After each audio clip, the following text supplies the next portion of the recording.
Nous devons toujours articuler ce qui est parti avec ce que nous aurons encore.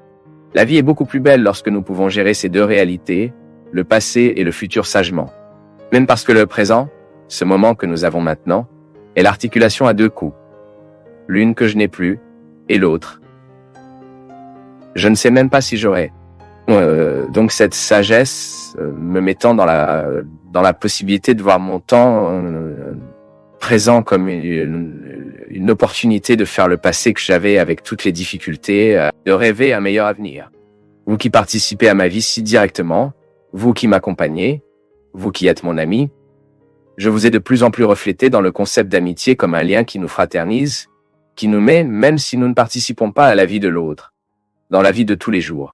Lorsque nous identifions des gens qui articulent des rêves similaires aux nôtres, à une époque où il y a tellement de guerres, où il y a tellement de désaccords dans le monde, à une époque où le monde a été si cruel, nous avons réduit la cruauté dans l'espace qui nous est possible. Vous identifiez aussi les personnes qui font cela. Cela génère une amitié, une fraternité chrétienne. Même si une autre est là en Indonésie et moi ici au Brésil. Sachant que cet homme qui aime dans une langue différente, avec des coutumes différentes, est à la recherche des mêmes idéaux que moi, me fait des amis avec lui, même si nous ne nous occupons jamais de la maison. En regardant les marques de ce que nous avons vécu tout au long de cette année, en apprenant pour ce que nous pouvons vivre à partir de maintenant. Je le répète, la difficulté de mon année a été très grande, mais en même temps si paisible, si visitée par l'espoir, parce que c'est ce que Dieu me déplace, vivant. Je ne peux pas témoigner de ma foi si je suis découragé par la vie, autant de tribulations que j'ai. Peut-être que vous savez, je me suis entendu dire que l'un des épisodes difficiles de ma vie cette année était que ma maison est littéralement tombée. Une très forte pluie a tobaté, la structure de mon toit n'a pas été construite selon ce qu'elle devrait être pour soutenir un très grand volume d'eau. L'eau est entrée dans tous les conduits, j'ai perdu tout le sol en bois, j'ai perdu les chambres, le plafond du plâtre de toute la maison est tombé, s'est effondré.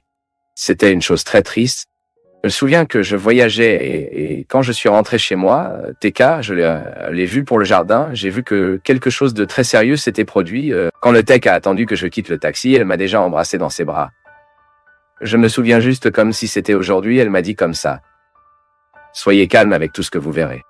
Et quand je suis entré, les gars, c'était une vision horrible de voir le fruit de votre travail, votre engagement, vos affaires, toutes détruites, la maison, cette structure qui jusque-là a condensé l'affection, qui était votre lieu de repos. Il n'y a plus, vous ne pouvez pas dormir, vous ne pouvez pas vous allonger, vous ne pouvez pas vous asseoir.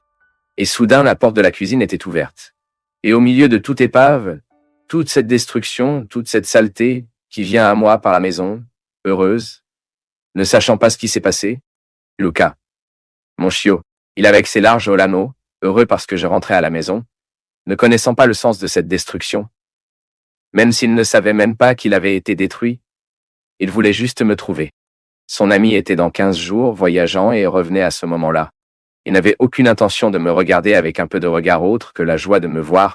Je me souviens que je me suis assis par terre et que j'ai étreint cette créature et j'ai pleuré tout ce dont j'avais besoin pour pleurer.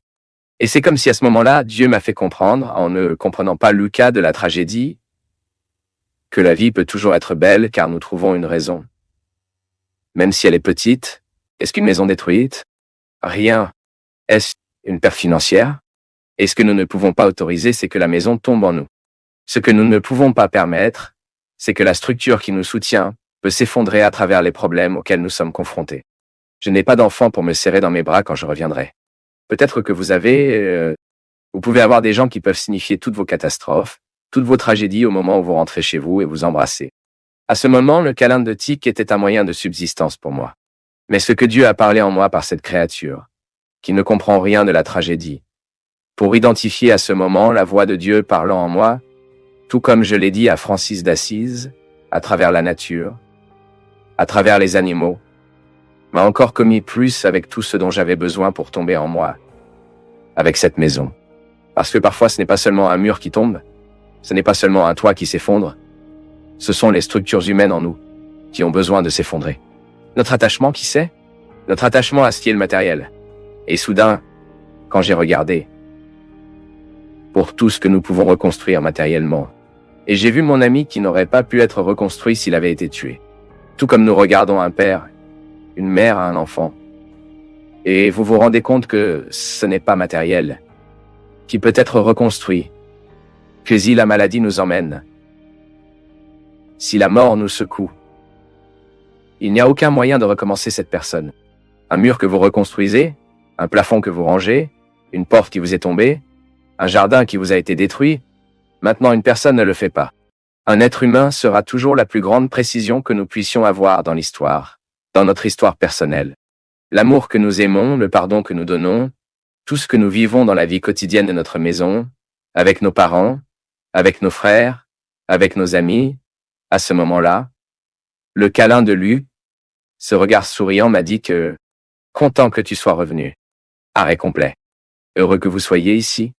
Arrêt complet.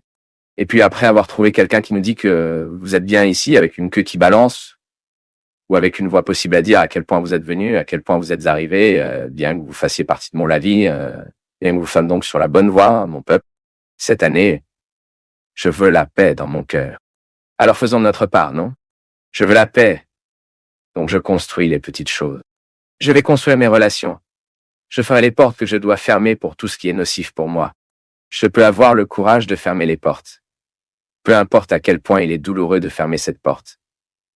Car je sais que la porte ouverte ne m'apporte pas la paix. C'est le changement de vie. Le réveillon du Nouvel An est un moment merveilleux pour nous de faire le point. Le commerce prend le point. Le commerce identifie ce qui donne des dommages et ce qui ne le fait pas. Et le bon entrepreneur est celui qui change ce qui lui cause des dommages. Le bon entrepreneur est celui qui, lorsqu'il fait le bilan de son entreprise, son magasin, son vendinat, la même chose que nous devons faire grâce à notre vie affective. Commencez à prêter attention aux relations que nous nourrissons tout au long de l'année. Qu'est-ce qui est nocif pour nous dans cette relation? Établir. Marquer, est-ce vrai? C'est mon droit. Vous établissez à l'intérieur de votre maison la ventilation de ces barrières qui nous éloignent tellement. J'aime toujours dire ça. Il est très facile pour nous de construire des bandes de gaz à l'intérieur. Il est très facile pour nous de séparer notre frère de notre vie. Je vous dis cela à travers ce que je vivais dans ma vie quotidienne. À quel point il est difficile d'articuler l'affection de manière saine, de manière équilibrée. Être trop aimé. Être aimé. Est-ce que c'est mauvais? La paix est au moment où nous avons établi un lien qui nous donne vraiment des conditions pour être nous sommes. Je veux la paix dans mon cœur qui veut être.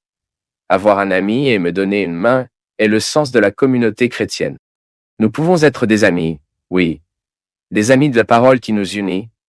Un ami de l'évangile qui nous rassemble. Ami du sacrement qui nous nourrit. Ami des réunions. Aussi, ami de l'intimité. Ce que nous ne pouvons pas abandonner, c'est d'établir cette fraternité universelle. Nous devons être des amis de l'humanité. Nous devons nous nourrir les uns des autres ce sentiment de respect qui me fait me regarder avec le respect qu'il mérite. Ne pas se sentir en droit d'envahir ce que je ne peux pas ou le traiter avec manque de respect, d'imposer sur lui des balles qui ne sont pas les siennes. Cette amitié est si belle, mon peuple. Lorsque nous découvrons que chacun où il vit, avec les gens avec qui il vit, verrouille le même idéal, se bat pour le même idéal. Nous voulons être de meilleures personnes. Le 15 décembre, j'ai été ordonné prêtre. Et j'ai suivi, même sans répondre, car c'est impossible, j'ai suivi les manifestations de personnes de tout le Brésil. Dire « Hey, félicitations pour votre journée ». J'ai continué à penser au sens de tant de gens qui voulaient me féliciter ce jour-là. Et j'ai réalisé ce web délicat qui nous unit, non? Je suis un prêtre qui participe à la vie de ces gens. Je suis un prêtre avec qui je suis ami avec ces gens sans savoir que je suis.